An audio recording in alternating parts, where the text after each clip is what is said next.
Hi and welcome to this talk.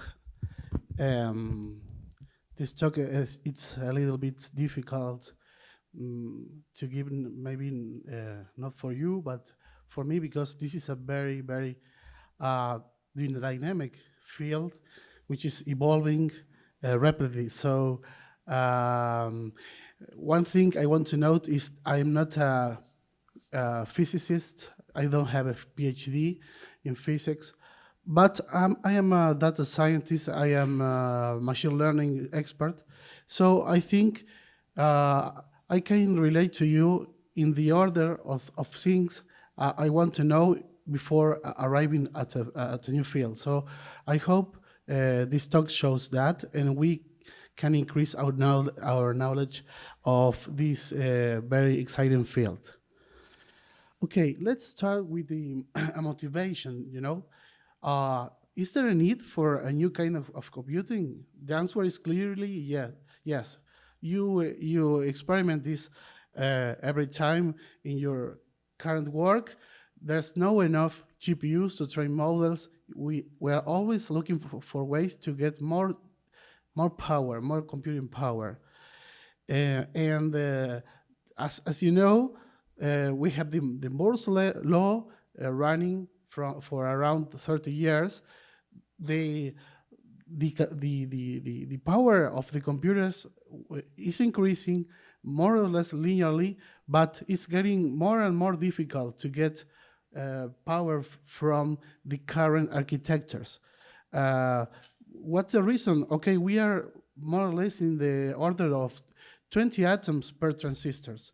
And there's a limit, one transistor per one atom per transistor will be the last limit, which is to be reached like in, I don't know, 30, 40 years. And the other problem is it's really expensive to build transistors of 1, 2, 3 atoms because the quantum mechanics of that sort of mechanism starts to bother. And we have an effect called the tunneling effect, by which the electrons go and pass by the device when they are 1, 2 atoms. So this the quantum effects start to bother us just at this stage in the technological advance. We have some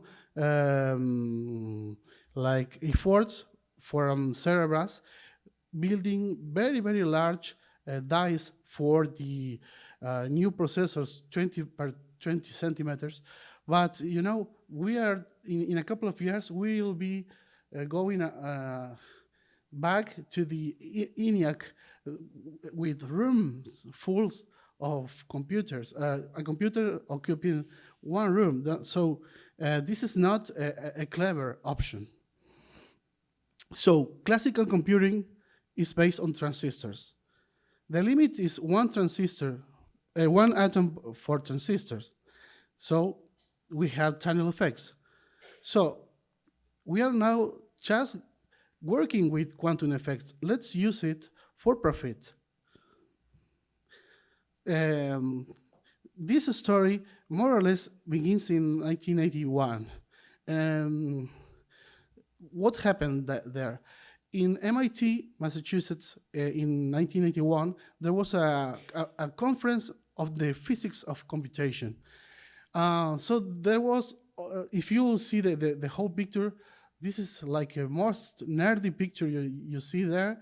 All kinds of geniuses gathered in MIT and try to find new ways of computing using physics. For example, imitating nature in many ways. And for example, the Brownian movement of particles. And there was this genius, Richard Feynman, who proposed to use the quantum effects, quantum computers, to emulate. So saying that, okay, nature is quantum, period. So if we want to do the ultimate computing device, you should emulate nature and use quantum computers. So we should be able to solve problems impossible for classical computers. Okay, before starting with the specifics, I'll go with 3 slides explaining why quantum is so weird. The same, it's not clear if it was Feynman, Bohr, or other, say if you think you understand quantum mechanics, you don't understand quantum mechanics, because it's really such a strange concept for our minds to understand what happened in the very the little scales in nature. And I'll try to describe this with 3 main phenomena. The first phenomenon occurring at the quantum scale, which is less than nanometers, is the superposition. And it's like a cliche, but it's normally explained by the Schrödinger cat, which is you have a black box, in this case is like a crystal, in order to explain, with a cat, and there is a radioactive element, and there is a Geiger counter. If radioactivity is detected, so a bottle of poison is opened and the cat is dead. But you don't see anything from the exterior side. So what happens is that if you see the problem from a quantum perspective, and the radioactive matter has a 0.5 probability of emitting radioactivity, the cat is at the same time half dead and half alive. You know, this is the way we see the things from the quantum perspective. The other strange phenomenon is the measurement phenomenon. It consists in that when you measure a quantum particle of our system, you lose information. In some sense, in the case of the box with the cat, when we open the box, we don't see any probabilities anymore. We see, okay, it's alive or it's dead. That occurs with all the quantum elements in nature. And the other strange but mathematically valid phenomena is the entanglement. With entanglement, when you have two particles in the quantum scale, you can separate all the way from one point of the universe to other, and if they are entangled and you measure them, those measurements will be totally coherent. So it's like a spooky action at a distance, and even Einstein had many problems to grasp and understand and even accept the concept. So we have we need to having clear that all this I am explaining right now, it took 25 years to the best minds of the Earth to grasp, understand, and accept. So it's a little bit difficult. Classical is easy. Quantum is a little difficult. Okay, let's go from quantum mechanics to quantum information. How can we store and manipulate information in the quantum realm? Well, the minimal unit of information in the quantum realm is a qubit. Normally, qubit is seen like an abstract notion, but it can be seen like a quantum mechanical system which has 3 main properties. It has two main quantum levels, stores quantum information, and you can entangle qubits, and they have superposition, as I explained before. So this is a little picture explaining more or less a view of how a classical bit is seen and a qubit. The qubit, as you see, is really a complex figure, and in mathematical, it includes complex numbers, so it's complex in many ways. Okay, the only 3 slides with mathematics on it, I promise. Okay, how can we represent qubits to understand them? The first one is a vector with 2 coefficients, alpha and beta, and alpha and beta represent the probabilities of being in one of the normal classical states. You know, they are square, and we take the modulus. Another way of representing them is, as you probably saw in linear algebra, using vectors, basis vectors, which are orthonormal, and they can represent all the vector space.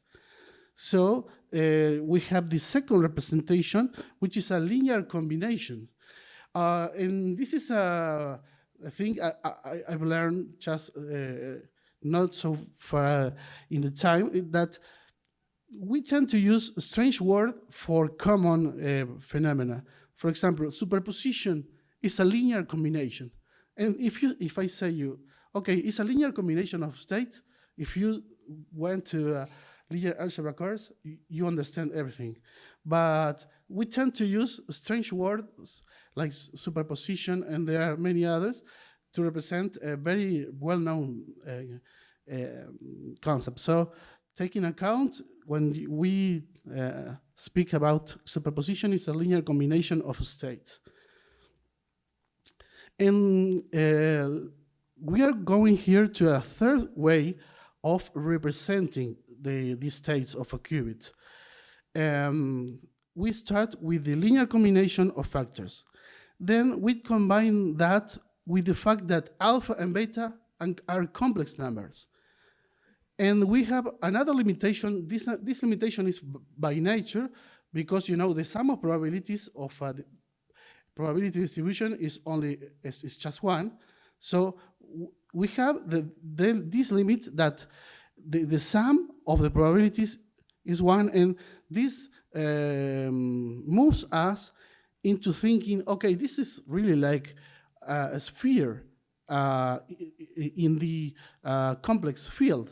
So we mapped everything into the complex field, and with some pages of math, we have this representation.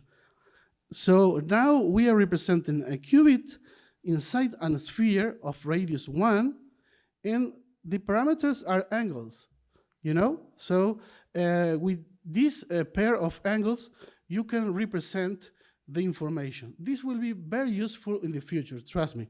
I won't bother you with much more mathematics. Then there is a third way of representing using the bracket notation. The only thing I will mention is that you represent the states of a qubit user brackets. And brackets is another weird name to vectors. And they have this new representation. And in order, as we are in the complex space, in order to calculate the probability of a state collapsing when you measure in another one is given by the dot product of the vectors. Okay, I said enough math. Just one more. Let's review a little bit. Okay, this sphere is called the Bloch sphere. This comes from very early mathematics and some quantum mechanics related to the spin of the electron. So the states in the Bloch sphere are angles. The poles are the binary bits as we know them. The qubits cover the whole surface of the sphere. The classical bits are north and south, and the perfect entanglement is given at the equator. If we are representing it around the equator, they are perfectly entangled, and so they pardon me, they are in perfect superposition. So both states have the same probability. Okay. Now we have the unit for representing information in the quantum realm. What's the advantage of it?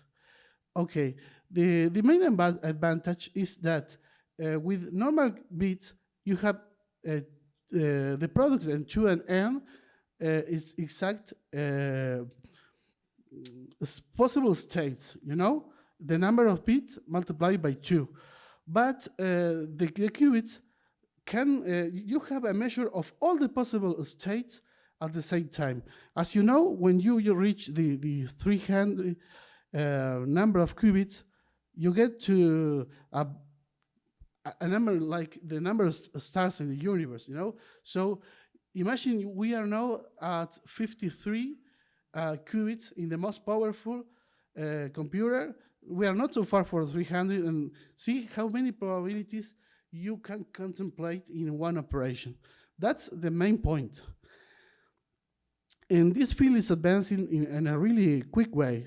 We start from 1981, but from 1998, and successful compute. We had many successful iterations in the interval from 2005 and 16. And as you see, the great interest there is now in quantum computers is doing like it increases at an exponential rate. Rigetti announced that they have a 128 qubit machine in preparation, and with an announcement I will comment right now, it will explode. I think just it will be crazy. Okay, qubits are not one type of mechanism like transistors. We have many implementations of qubits.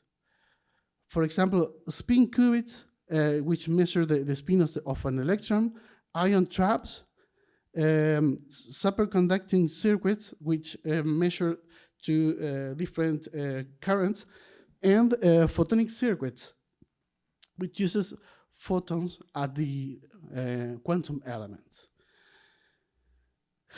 Okay, this is enough with mathematics and physics, and now we'll be going to what really interests us and motivates us, which is programming and using the computers. Any questions, comments? So, if you had a qubit, which is, storing these additional bits for like that, how is the CPU processing it? I guess it's usually string, right, in a serial fashion. Or how can you get the more operations out of that? Because qubits are more like a memory. No, you're right that at the moment the quantum computers are like coprocessors. So you have you need a mechanism to transfer from the CPU to the quantum device, and then from the quantum device to the computer. Like it was with CPU at the start, that the memories were totally isolated, and you needed to put all your arrays in the CPU memory and then get it back. This is quantum computers are in this state. You have to upload and download the results, so to say. Okay, let's continue, sir. How can we program on how do we build quantum circuits and programs? Okay, the qubits has a very clear path in the life of a program. First, you initialize to this lowest energy state, which is 0, you manipulate it with gates. It's really like electronics, basic electronics, but in other sense. And then you measure. And once you measure, all is set. You have to start again, you know? The good thing is that you can repeat the experiment many times, even thousands of times. So this is the power of this kind of computing. You can explore many states and then repeat it, but it is quick. How do we represent the quantum circuits?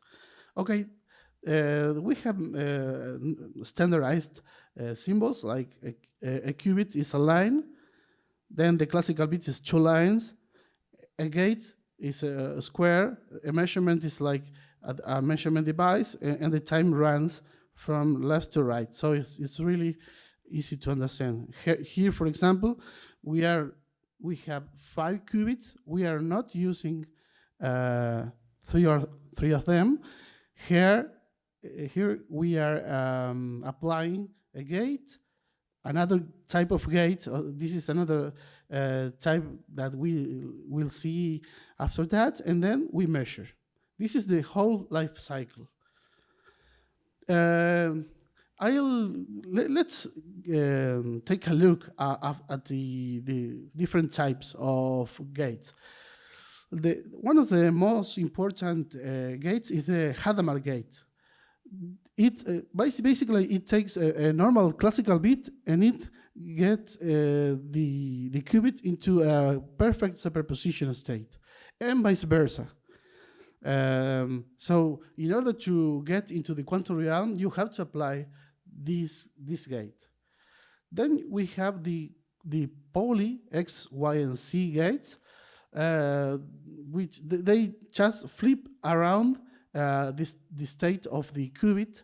As you can see in the graphic, it's very clear, I think.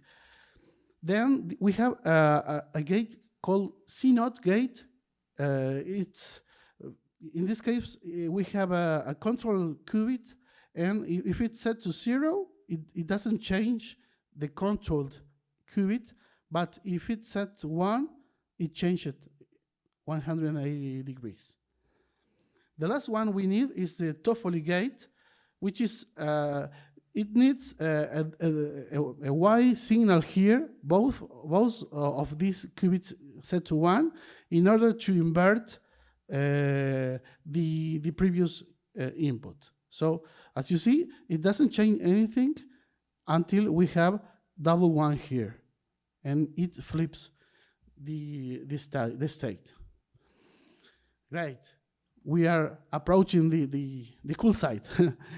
So how can we right now get our hands into quantum computing with Python?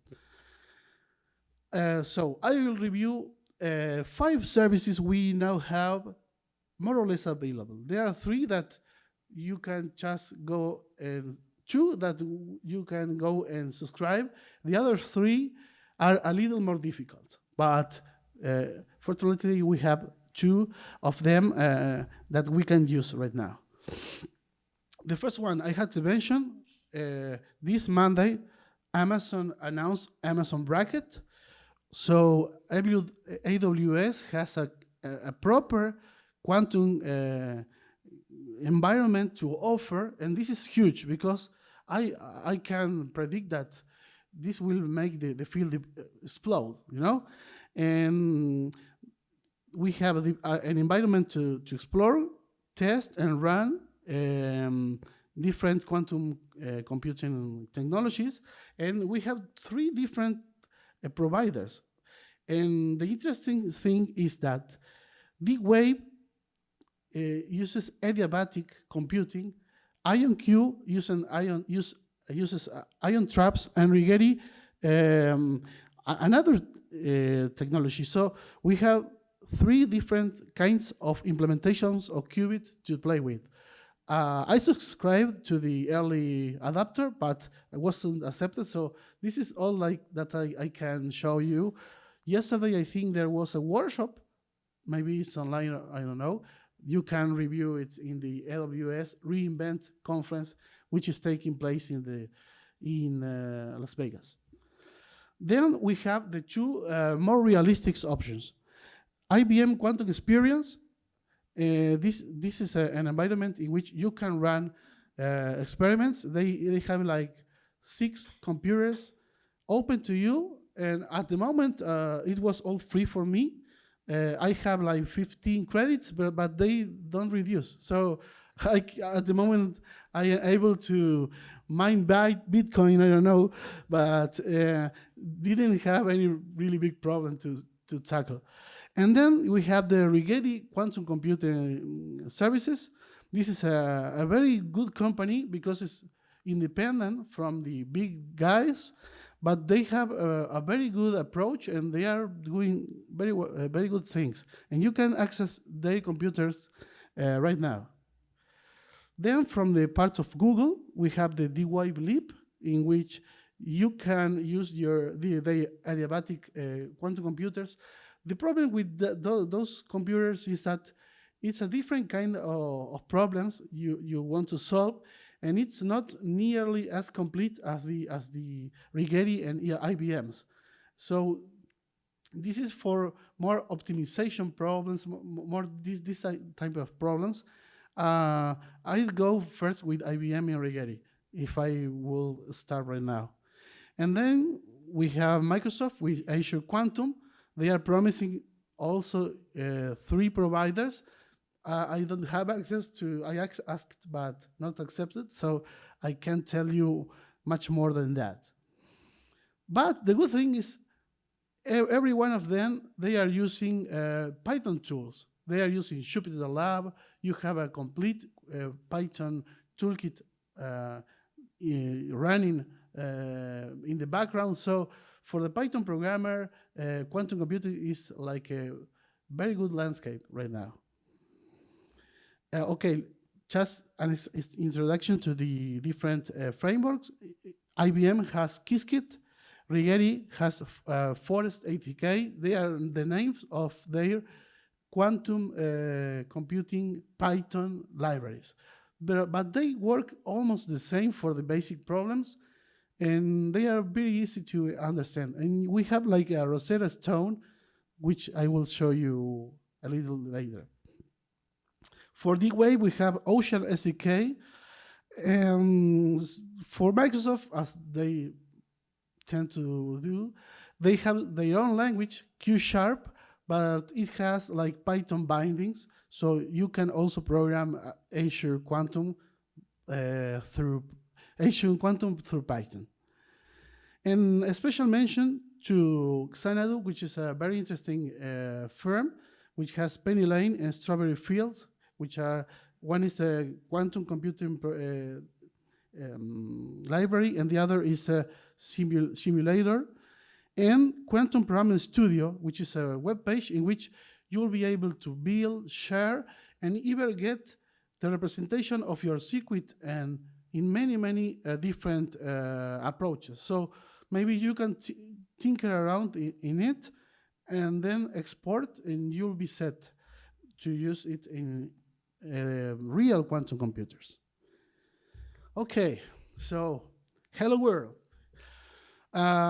I hope you are not disappointing, because the hello world of the quantum computer, it doesn't even speak the hello world characters.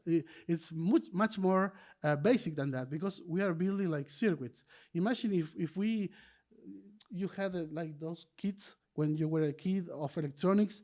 You had the AND, the OR, the XOR, and you put cables. It's more like that, you know. So the first toy example is a 2-bit adder.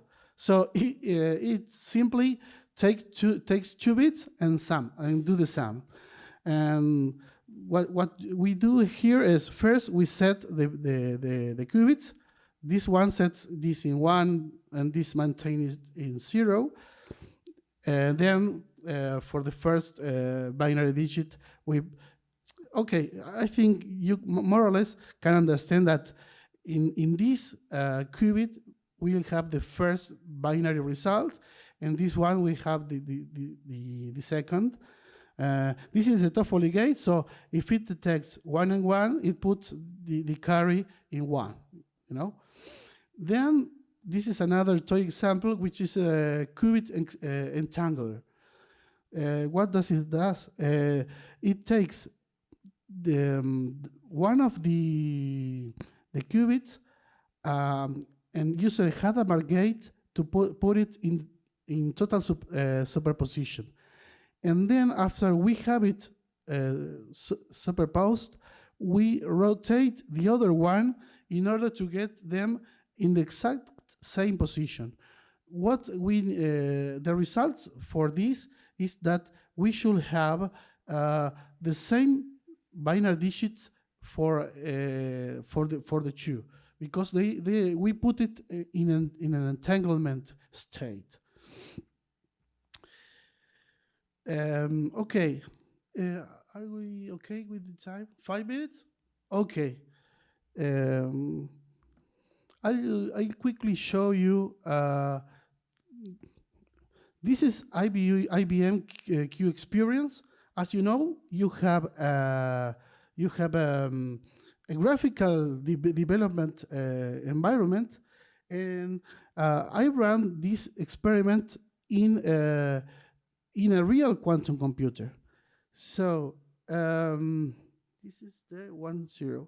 Okay, this is this circuit has done the sum in the in a simulated computer, and this is the result. 1 plus 0 is 0, 1. It is inverted. Let me see if I can show you. Okay.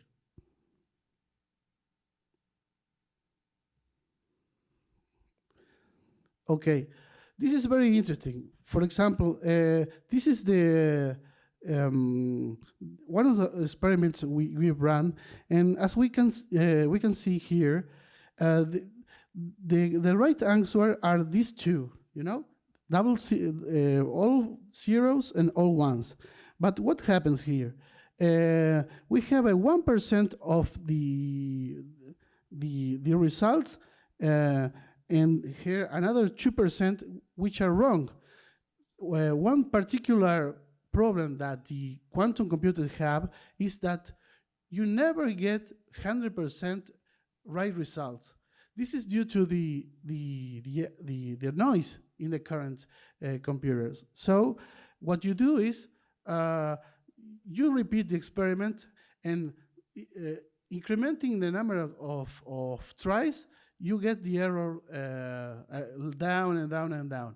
And the other thing occurring is that companies are reducing the error of the devices every year more. So in the future, maybe this won't be a real problem for us.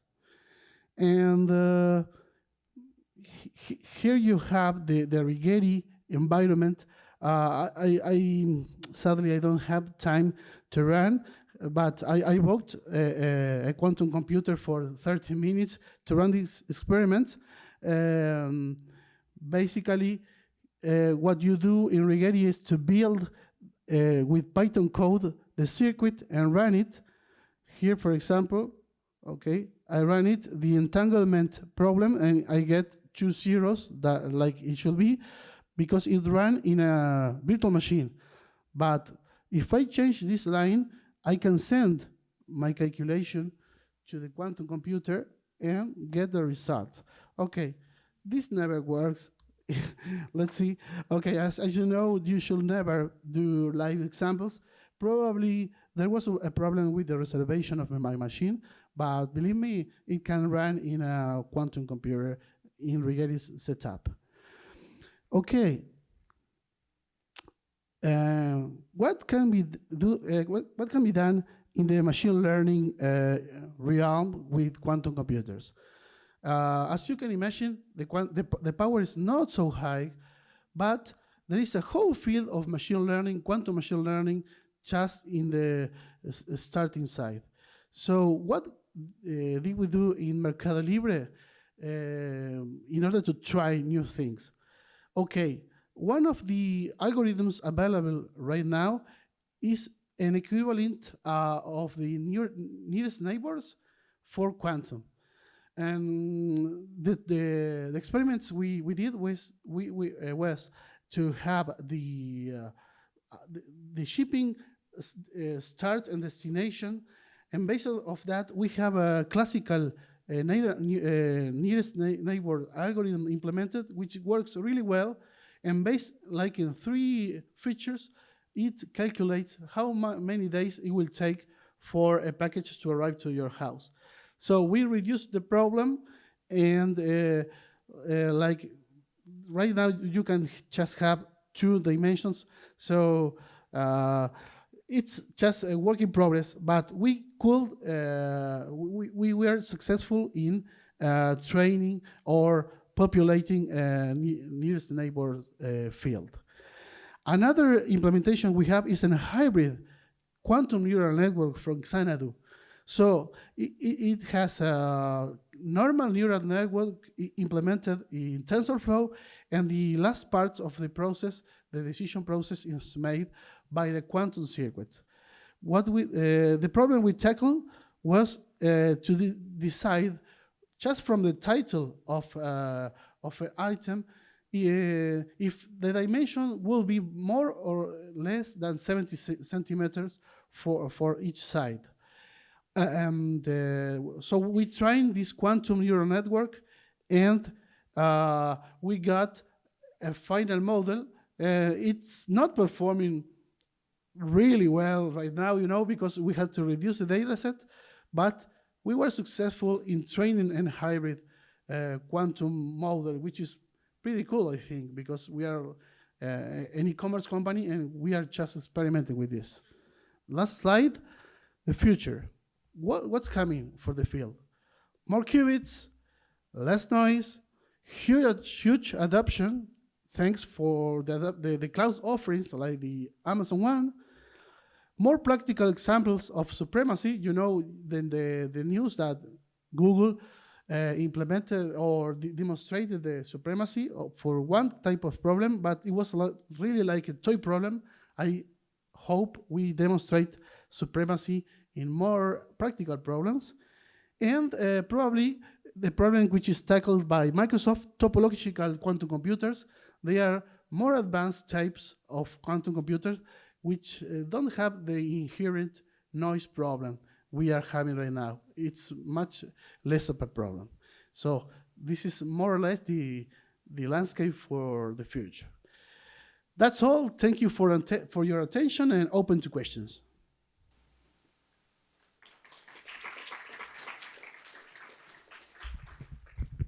Do you have any thoughts on what quantum algorithm is going to make the biggest splash in the industry first? There are more like 3 or 4 fields. For chemistry, I think it will be much more important for chemistry than for machine learning, because chemistry is quantum. So I was told that, for example, with this new 53 qubits machine, you could simulate an ammonia atom completely, and the periodic table has 114 or 20 elements, and in some sense, once you reach that kind of number, you will be able to simulate really powerful molecules, and nothing to save proteins and something like that. For machine learning, it's also important, but we have GPUs for some times. But for simulating nature, which is the way of chemistry, this is like a boom. I think chemistry is the key field. Anybody else with a question? Repeat the question. How long until my SSH key doesn't work so well? How long until? How long till my SSH key doesn't work so well? Regarding cryptography, or? Yeah. Now, as you know, the most well-known algorithm for solving factorization is the short algorithm. There are variations, but the highest number we practically have factorized with quantum computer is in the order of 200. So there is just a long way until we can factorize in the order of trillions and something like that. This is not like occurring tomorrow, you know. We are factorizing 200. It's really little what the current machines can do in that realm. But they're increasing exponentially the power, so who knows? Anybody else? Anybody else? Go on once. So the Python examples that we saw were setting up the qubits in the circuit, right? And that's kind of very low level. Is there work on building higher level abstractions so you could do more complicated programs? Yeah, for example, the IBM's Qiskit has, for example, an Aqua, which is a framework in which you have, for example, machine learning algorithms already implemented. I didn't implement the test. I used Aqua, which has QNN and Xanadu's quantum neural network implementation to do my show, because it's the work of many PhDs and something like that. Right now, I think the way is to get libraries as we do in Python, and I had to just tinker around with my data sets and try to fit into the current examples, as we always do, because it's a really